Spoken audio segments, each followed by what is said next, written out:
To me, Helen, who we had been told to call Aunt Helen, and who later did actually become an aunt by marrying Ben Lauby, uh, our uncle, was a very cold woman.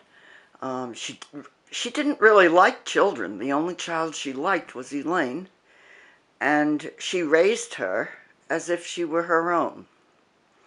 My mother was apparently quite ill, and she had a hernia, and what I learned later was that clinical depression ran in our family. Uh, so she was in bed a lot of the time, and I didn't see a lot of her. She was a shadow in my life. Anyhow, when Mom and Dad went away on a trip once, Aunt Helen was left in charge, of course. She lived in the house, and we were supposed to listen to her and pay attention to what she said and do what she said. And I was not the kind of a child that took instruction very well or bowed to authoritarianism. And Helen was a very authoritarian woman. Um, she took authority very seriously. Well, I guess I didn't like her from the beginning. The moment she set eyes on me, she didn't like me, and I knew it. So, to put it mildly, Helen and I didn't get along. There was a mouse that lived in our bathroom upstairs. There were 4 bedrooms on the second floor, up a very long flight of stairs because the ceilings in the house were very high, at least 10 feet. And so the stairs had deep, um, uh, the steps were very deep and very easy to climb, but it was also a very long flight. And I remember that they were covered with a blue oriental type carpet. The mouse in the bathroom became my pet, and I didn't tell anybody that the mouse was there. I thought it was the cutest little thing. I didn't feed it, I didn't play with it, but I would watch it. I would sit very quietly in the bathroom and watch the mouse, and it would peek out from underneath the back of the toilet. And um, I loved to watch this little gray mouse. I was never afraid of mice. I didn't like rats. I hated rats. But mice were a whole different story. They were little, they were cute, and they looked so soft and furry. So I watched the mouse.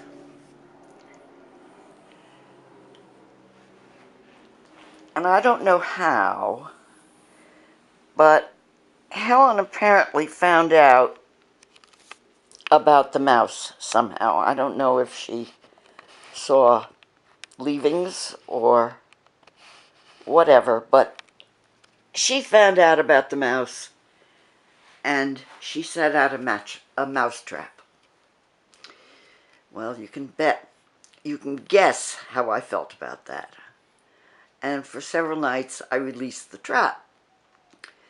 But one night she set the trap after I had gone to bed, and when I was sleeping, I heard the trap snap.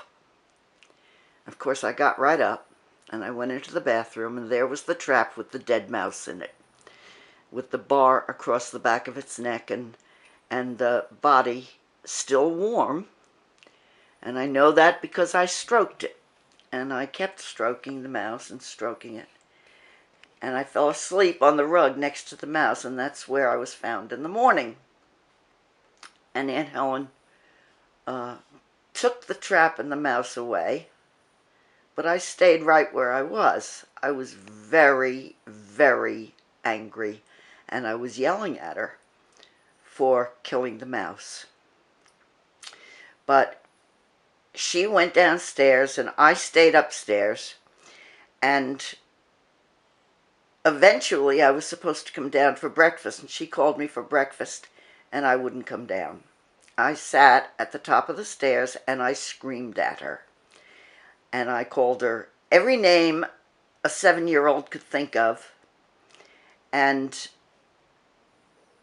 between the name calling and my screaming and shouting, I guess she got angry herself. And when I wouldn't come downstairs, she knew she couldn't come up after me because I was so angry. I probably would have kicked her and she would have fallen downstairs. That's how enraged I was. And I was not an easy child. I could get very violent. So she didn't want to mess with me, and she called my cousin Ray, who was my Aunt May's younger son and who was basically a friend of mine. She knew I liked Ray, and so she called him, and he came over, and the two of them were standing at the foot of the stairs, and I didn't stop yelling at them. And Ray was trying to get me to come downstairs, and he was being very sweet, and then finally he got mad too, and he started yelling. And between the two of us, the screaming and the yelling were echoing throughout the house. And I finally got so mad that when he started up the stairs, I ran and got my big fat pottery bank, which was filled with small change. And as he started to come up the stairs, I heaved the bank at he and Aunt Helen, and it smashed all over the floor. They had both gotten out of the way just in time. And change went everywhere, and the noise was incredible. And I ran into my room, and I stayed there for the rest of the day. Luckily, they didn't try to come in after me because I couldn't guarantee what might have happened. That's how I felt about animals. I really didn't care what it was unless it was something destructive, like a rat or a wild dog.